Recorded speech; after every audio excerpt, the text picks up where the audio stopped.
Assalamu alaikum. Today I am going to talk about the 27th Amendment of the Constitution of Pakistan 1973. तो आज हम बात करने जा रहे हैं 27वीं आईनी तरमीम के बारे में। तो 27वीं आईनी तरमीम आखिर है क्या?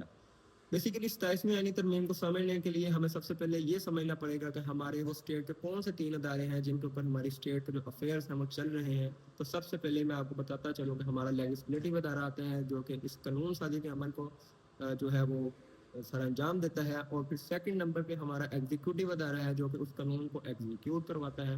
और फिर थर्ड नंबर पे हमारे पास हमारा जुडिशल अदारा आता है जो कि उस कानून को इंटरप्रिटेट कराता है। अब इस 27वीं तरमीम के आने के बाद हमारा सबसे इफेक्टिव ऑर्गन जो है वो है हमारा जुडिशल स्ट्रक्चर।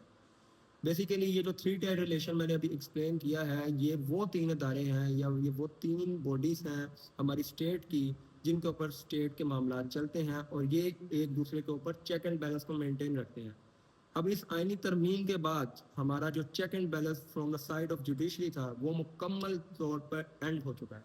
बेसिकली 27वीं तरमीम के अंदर जो मोस्ट इफेक्टिव अदारा हमारा ये जो जुडिशल स्ट्रक्चर है, इसके साथ क्या नाइंसाफ़ी की गई, इसके साथ ये नाइंसाफ़ी की गई कि हमारा जो कॉन्स्टिट्यूशन का मुहाफिज सुप्रीम कोर्ट ऑफ पाकिस्तान जो कि हाईएस्ट अथॉरिटी या हाईएस्ट जो मेन थी जो इस कॉन्स्टिट्यूशन का मुहाफिज था, उससे उसकी वो पावर्स छीनने की जिसके थ्रू वो इन तमाम अदारों के ऊपर चेक एंड बैलेंस को मेंटेन करता था या फिर किसी किस्म के भी इन्वेस्टिगेशन को लाहा अमल में लाता था।